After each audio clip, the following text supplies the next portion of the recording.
안녕하십니까. 세 번째 주네요. 그죠? 세 번째 주 첫 번째 시간.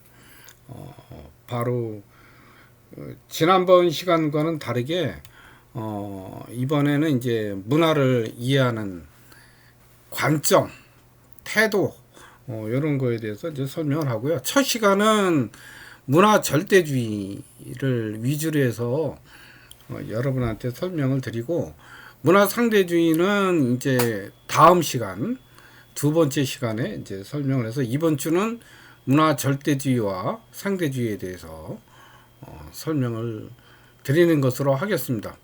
먼저 문화 절대주의는 제가 말씀을 드렸었죠. 그 처음에 자문화 중심주의라든지 자문화 중심주의로 가면 어떻게 돼요? 이게 좀 더 강화지면 국수주의가 되고 또 문화 제국주의가 되고 배회주의가 된다고 그랬죠. 우리나라에 어떤 예가 있어요? 아마 19세기죠. 19세기에 그 대원군의 척화비, 서양 문물을 안 받아들이는 이제 그래서 척화비까지 세우고 했었잖아요. 이제 그게 국수주의의 대표적인 예라고 할 수 있습니다. 근데 요거와는 조금 더 이제 좀 바뀌어서 반대로 문화 사대주의라는 게 있죠. 문화 사대주의는 자기 문화를 내려놓고 정체성을 상실하고 그리고 이제 받아들이는 거예요. 그러다 보니까 장점은 뭐가 있겠어요? 타 문화에 대한 흡수가 좀 빠르다 라는 게 있을 수 있지요.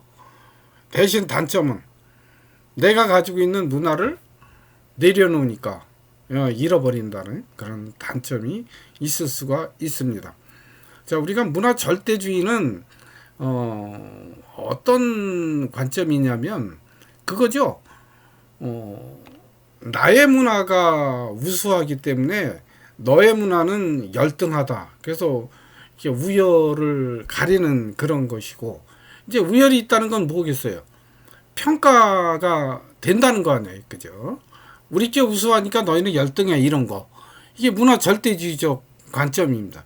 이제 이에 반해서 우리가 다음 시간에 할 문화 상대주의는 이해의 대상이고 우열은 없다. 이렇게 이제 설명하는 게 문화 상대주의입니다.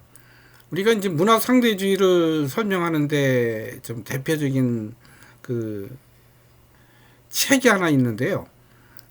베네딕트의 국화와 칼이라는 책인데 요 문화 상대주의는 다음 시간에 좀 깊게 설명을 하지만 요 책에 대한 설명만 간단하게 대신하고 여기서 문화 상대주의는 요거로 끝내도록 하겠습니다. 다음 시간에는 문화 상대주의 좀 더 심도 있게 하고요. 여기서는 그냥 책 이야기로 대신해서 각각의 문화는 이제 독특한 사회적 문화적 가치를 가지고 있다는 것을 인정하는 관점을 문화 상대주의다. 이런 거거든요. 이게 이제 실증적으로 표현하는 건데, 요걸 좀 심도 있게 이제 설명하는데, 요 국화와 칼은 여러분도 좀 이게 유명한 고전입니다. 아시면 상당히 좋을 것 같아요. 이 베네딕트라고 하는 분은 미국의 인류학자인데 여자분이에요. 이게 이제 1945년에 나왔고요. 요 책 이전에 일본인의 행동 패턴이라는 책이 44년에 나왔습니다. 근데 이 책이 전혀 다른 책은 아니고요. 일본인의 행동 패턴은 요게 이제 일본이 이제 망했잖아요. 그죠? 항복을 하는데. 그래서 이제 미국에서 일본을 야, 이거 어떻게 통치해야 될까? 이런 거에 대한 이제 일본인에 대한 궁금증, 이제 이런 거에 대한 어떤 정책 보고서로서 나온 게 이제 일본인의 행동 패턴인데 국화와 칼은 이것을 기반으로 해서 대중인들이 좀 알기 쉽게 이렇게 설명한 책이 국화와 칼입니다. 여기서 상징하는 국화는 평화고요.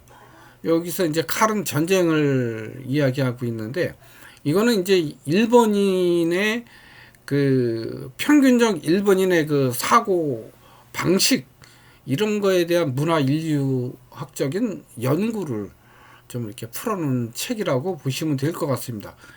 이 책을 좀 간단히 설명을 드리면 일본 사회의 특징은 이 책에 나오는 얘기죠. 가장 적재적소에 알맞는 위치에 요구하는 그러한 사회라는 거예요. 자기 능력에 맞고 적재적소에 맞는 그런 것을 요구하는 그런 사회가 일본 사회의 특징이고, 또 서구화 되었음에도 또 일본 사회는 상당히 가부장적이고 조금 이제 귀족적인 그런 것이 남아있다라는 이야기를 하고 있고, 또 일본 사회의 계층 구조는 이 카스트 제도의 성향이 있어서 왕, 귀족, 무사, 농민, 뭐 공인, 상인 뭐 이런 쪽으로 이렇게 좀 굳어져 있더라. 요게 이제 메이지 유신 전까지는 여기 무신 정권이었잖아요, 그죠? 그러다 보니까 이런 게 많이 흘러왔다라는 거죠. 그래서 이제 이런 카스트 제도적인 그런 성향으로 일한 그런 계층 구조에 맞게끔 규칙이나 상호 규칙이 정해져 있다고 이렇게 보고 있습니다. 그게 이제 지금 아까 제가 간단하게 설명을 드리는 국화와 칼에 대한 내용입니다. 참 일본에 대한 나름의 체계적 분석을 통해서 다른 나라 사람들도 일본인과 일본을 이해하는데 굉장히 좀 지침서가 되고 있고요. 또 상당히 또 맞는 부분도 많아요. 좀 시대적 그 차이는 좀 있지만, 이제 우리가 이 책을 보면서 하나 생각할 수 있는 것은, 우리나라는 어떤가요? 반면에 우리 반만년의 유구한 역사를 가지고 있고 백이민족이고 한민족의 우수성을 가지고 있지만, 뭐 단군 신화 이런 것도 있고 고구려의 그 유구한 역사도 가지고 있고요. 근데 이런 신화만 내세우지 정말 체계적인 우리 한민족에 대한 분석은 안 했잖아요. 또 그런 비판을 받는 걸 싫어하고, 또 그런 비난을 긍정으로 또 감싸고, 이렇게 해서 우리는 좀 이런 체계적인 우리에 대해서 정말 체계적인 분석이 되지 않았다라는 반성은 좀 해볼 수 있을 것 같아요. 그죠? 자, 그 얘기는 이제 여기서 끝내고요. 자, 이제 자문화 우월주의. 이제 이번 시간은 이제 자문화 우월주의에 대한 거니까요. 이제 우리 문화가, 그러니까 자문화 우월주의라는 건 쉽게 말하면 우리 문화를 기준으로 다른 문화를 판단하는 거예요. 그죠? 그러다 보니까 자기 문화는 되게 우월적이고 다른 문화는 좀 뒤떨어져 있다고 느끼는 거, 이런 거죠. 이것은 또 쉽게 보면 감정적인 반응이고 또 편견이고 선입견입니다. 문화적 차원에서 보면 그렇다는 거예요. 또 뭐 식사 도구 있죠. 뭐 우리는 이게 숟가락이나 포크, 나이프 이런 거 쓰지만, 또 인도, 차이나, 필리핀이나 또 그 이런 다른 뭐 베트남 이런 데 시골에 가면 아직까지 이제 손으로 이렇게 밥을 비벼 먹는 뭐 그런 경우가 있거든요. 근데 이런 거에 대한 편견, 또 이런 자문화 우월주의가 또 강하게 되면 국수주의로 또 흐를 수가 있어요. 그죠? 국수주의 뭐 이런 거. 그다음에 이제 문화 제국주의는 이제 어떤 예가 있을까? 이제 제가 이 영화의 한 예를 잠깐 드는데요. 영화에서 이제 미션이라는 영화가 이제 선교를 앞세우고 이렇게 문화를 또는 정복하는 그런 영화의 예가 나오는데, 이런 것이 이제 문화 제국주의입니다. 서구 역사에서 항상 어떤 땅을 정복하거나 이럴 때는 항상 선교사가 앞에 있어요. 예, 기독교죠, 기독교. 기독교가 앞에서 거의 전초기지 역할을 해요. 이게 문화적 차원에서 보면, 그게 또 종교적 차원에서 보면 선교라고 볼 수 있지만, 또 그거는 또 문화적 차원에서 보면 그건 제국주의 관점이죠. 그죠?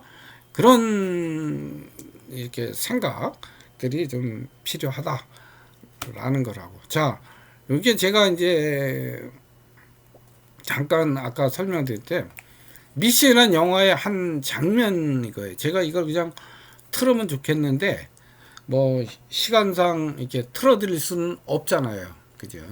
그래서 이제 그럴 수는 없고 제가 그냥 요 화면에서 넬라 판타지아가 나오거든요.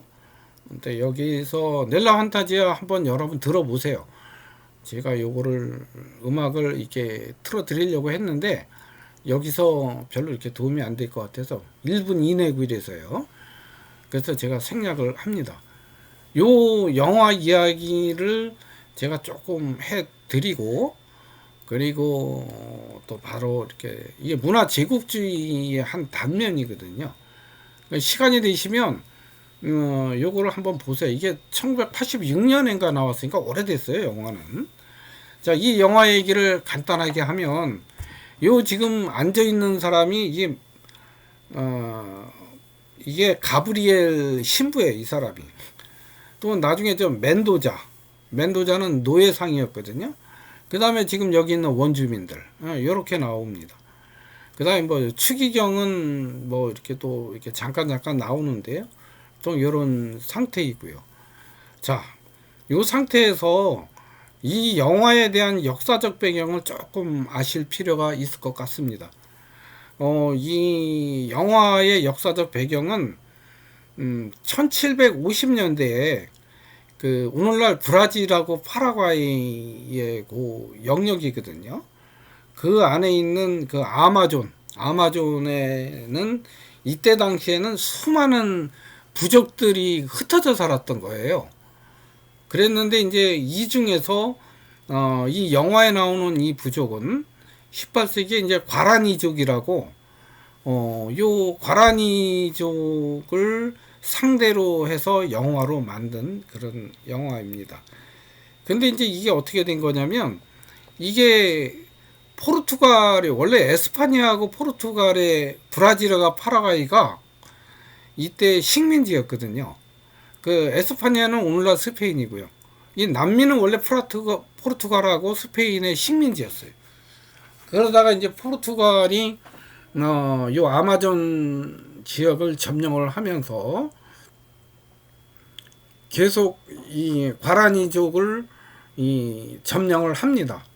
근데 이제 이게 어떤 과라니족한테는 어떤 배경이 있었냐면 원래 수많은 그 전에 선교사들이 왔었는데 이 선교사들이 처음에는 받아들이지 못하고 뭐 죽이거나 또는 내쫓거나 또 병들어서 죽거나 뭐 이렇게 해서 다 나가거든요. 그런데 이제 이 가브리엘 이 선교사 이 사람이 와서 이 과라니족하고 호흡을 맞춥니다. 이러면서 이 사람들이 신앙을 받아들여요. 그래서 이제 가브리엘이 이 원주민들과 함께 이렇게 교회도 세우고 주일 예배도 드리고 미사도 드리고 이렇게 이제 생활을 해 갑니다. 해 가는데 이 포르투갈 군대에서 여기를 점령하려고 하다 보니까 여기 선교사가 있는 거예요. 그러니까 이 선교사를 빼내려고 했죠. 교황청 추기경이 야 거기 이제 위험하니까 철수해라. 근데 말을 안 듣습니다. 왜요? 가브리엘은 나는 이들과 함께 생명을 같이 하겠다라는 신념이 있었어요. 그래서 이제 끝까지 말을 안 듣고 나는 여기 남아서 선교하겠다. 이렇게 얘기를 합니다. 그리고 가브리엘은 여기에 남아요. 근데 이제 멘도자라고 하는 인물은 어떤 인물이냐면 아까 처음에 말씀을 드렸잖아요.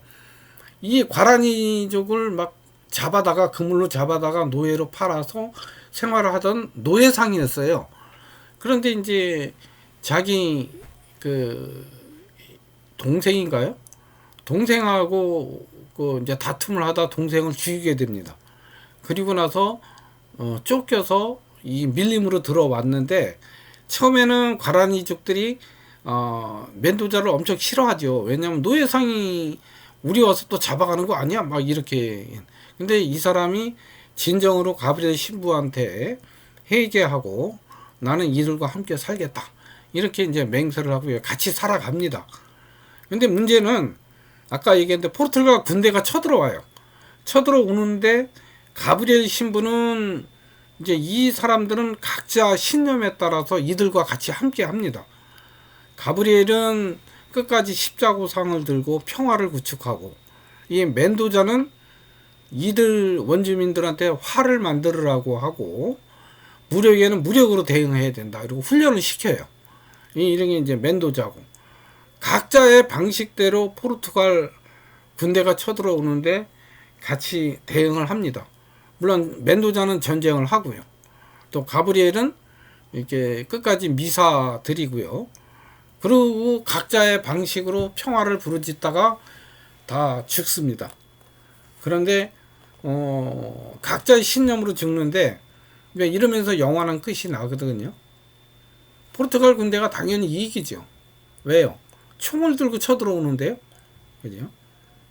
이게 문화 제국주의죠. 그래서 결국 과라니족들은 점령이 됩니다. 포르투갈에 수많은 사람이 죽고 나서.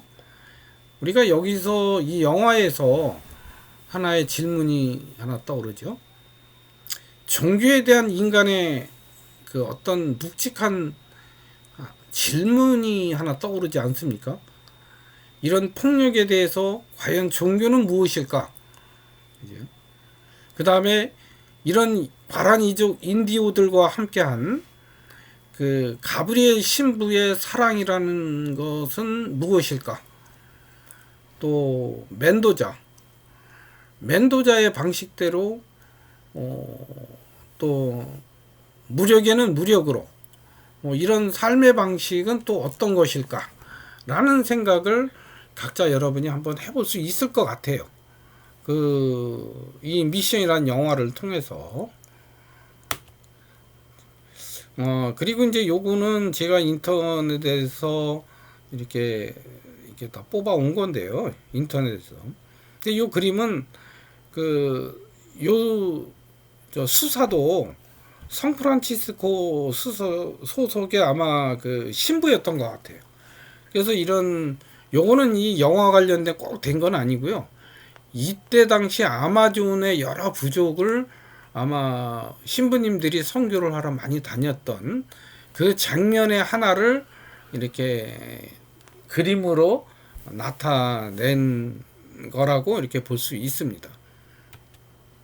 자, 여기에 대한 역사적인 얘기를 더 할 수 있겠지만 너무 또 길어지면 또 앞뒤가 바뀌는 이야기가 될 수가 있어서 요 정도만 하시고, 궁금하시면 미션이라는 영화를 한번 보시고 한번 자기 생각을 정리해 보시는 것도 괜찮을 것 같아요.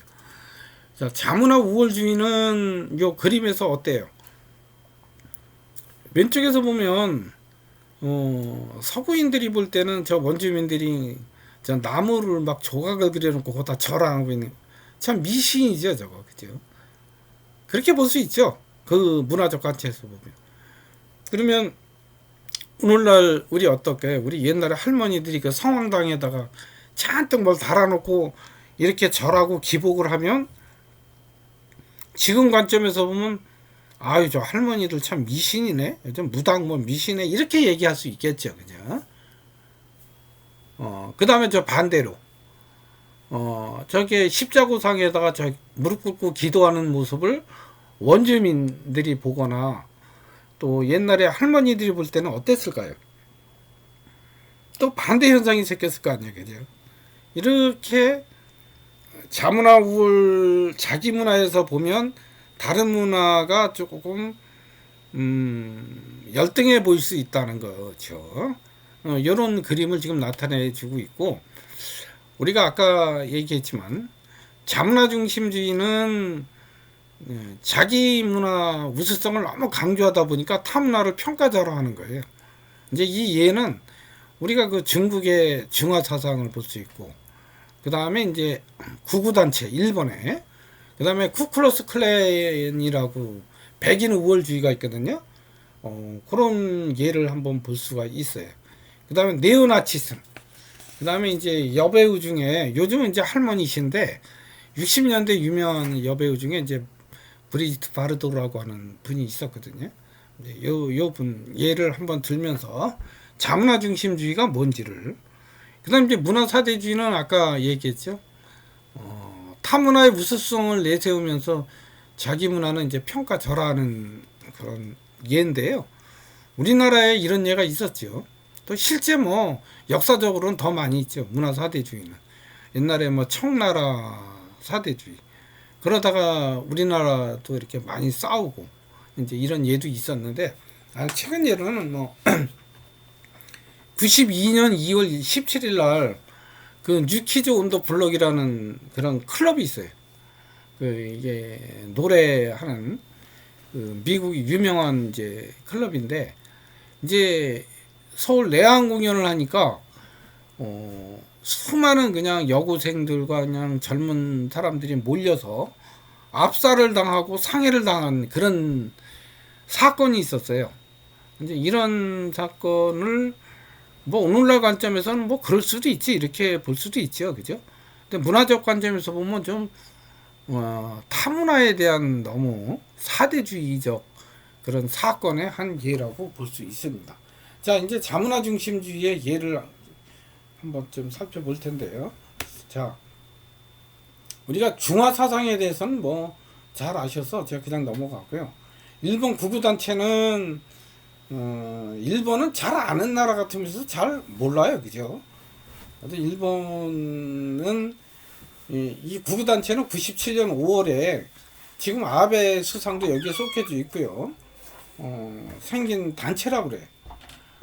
이 단체는 이제 신사참배, 또 뭐 자위대 부활, 그다음 동아시아 패권 회복 이런 걸 목표로 하다 보니까 이제 뭐 조선족도 배척하고 타문화들 또 민족 이게 타민족들 배척하는 이런 단체가 일본의 구구 단체라고 이렇게 나타내고 있습니다. 자, KK단은 아까 쿠클래스 클렉이라고 그랬잖아요. 요거는 이제 백인 우월주의를 추구하고 있고요. 이거는 1915년도에 생겼어요. 그전에는 이제 남북 전쟁이 일어났는데 남북 전쟁 이후에 남북 전쟁 이렇게 참전 용사 단체였다 그래요, 여기가. 그러다가 1915년도에 그러니까 남부 단체죠. 이렇게 정식 결성이 됐었고 1960년대는 이제 뭐 마틴 루터 킹 목사에 의한 평화행진 때 폭탄 테러도 있었고 뭐 총탄 이런 흑인들 이런 사건도 있었던 그런 데가 KK단입니다. 그 다음에 이제 신나치주의는 쉽게 말하면 뭐 예전에 나치 아시죠? 신국가주의를 주창하고 또 반유대주의를 주창하면서 새로운 네오나치즘을 찬양하는 그런 것을 신나치주의라고 합니다. 근데 이게 독일에서만 있는 게 아니고 이게 유럽 일대를 점점 이렇게 퍼져 나간다 그래요. 신국가주의, 신사회주의 이런 식으로. 그래서 미국에도 신나치당이 있습니다. 네, 이래서 신나치주의는 이런. 요게 이제 우리가 아까 말한 문화 절대주의의 예라고 이제 우리가 볼 수가 있습니다. 그 다음에 이제 마지막으로 이제 안마리 바르도라고 하는 분은 이분은 원래 이제 배우였어요. 그 모델이고. 근데 이분은 젊을 때는 섹스 심볼로 알려져 있었고 70년대 은퇴 이후에는 이제 동물 보호 운동가로 이렇게 변신해서 오늘에 이르고 있습니다. 요 세 분이 다 동일한 분이에요. 이 세월의 변화에 따라서 이렇게 형태도 변할 수 있다라는 거. 여러분도 마찬가지죠. 그죠? 여러분들 지금 얼마나 말은 안 듣겠지만 굉장히 얼마나 아름답고 이쁠 때예요. 그죠? 그러나 세월이 흐르면 점점 오른쪽으로 변해 갑니다. 그 세월의 변화는 그래서 지금 당장 right now 지금 당장 내가 하고 싶은 것 하고요. 열심히 사는 거예요. 시간을 너무 이렇게 한번 지나가면 그 시간 따라오지 않잖아요. 그죠? 아름다울 때 여러분이 하고 싶은 거 하시고 즐긴 거 즐기고 이렇게 사는 게 중요할 것 같습니다. 자, 제가 이제 항상 말씀을 드리지만 질문을 제가 좀 드리죠. 문화 사대주의의 예, 좀 적어 주시고요. 그 다음에 문화 절대주의, 절대주의죠. 우리나라에서 지금 생활하면서 이게 느끼는 문화 절대주의의 예를 한번 질문 토의방에다가 이렇게 좀 적어 주시기 바랍니다. 그렇게 하셔서 제가 그거를 10분 드릴게요. 10분 동안에 한번 적어서 주시고 끝난 다음에 다음 2차 시에 여러분 또 뵙도록 하겠습니다. 그러면 10분 후에 2차 시에 아니 한 10분 동안 열심히 적어주세요. 적어야 제가 확인을 좀 하고 그리고 다음 2차 시에 보도록 하겠습니다.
아니 아빠 강의도 왜 안 들어 새끼야.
자, 이제 잘 정리가 되시나요?